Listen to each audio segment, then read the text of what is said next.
Good day, everyone. Today, I'd like to begin with a few questions. Why do ordinary people discriminate? Why do neighbors become enemies? And why do we so quickly divide the world into us and them? These are questions psychologists have been trying to answer for decades. At first, many believed that prejudice existed inside certain kinds of people, that some individuals were simply born intolerant, hateful, or biased. However, over the last 70 years, psychology has revealed a much more surprising story.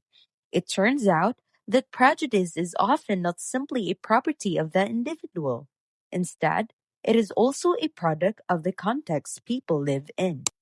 To understand this idea, we begin with psychologist Kurt Lewin. Lewin proposed one of the most influential ideas in psychology. Behavior is a function of both the person and the environment. Today, that statement might sound obvious, but at the time, it completely changed the way psychologists understood human behavior. His theory suggested that we cannot fully understand people by looking only at their personalities, beliefs, or character. Instead, we also need to understand the situations, environments, and social conditions surrounding them. After all, every person existed within a web of relationships, culture, history, opportunities, barriers, and life experiences. And one of Lewin's most important insights was this: when the context changes, behavior can change as well.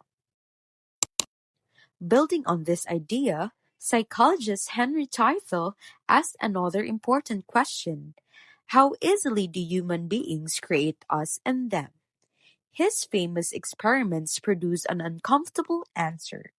People didn't need centuries of conflict, deep hatred, or major ideological differences to become divided.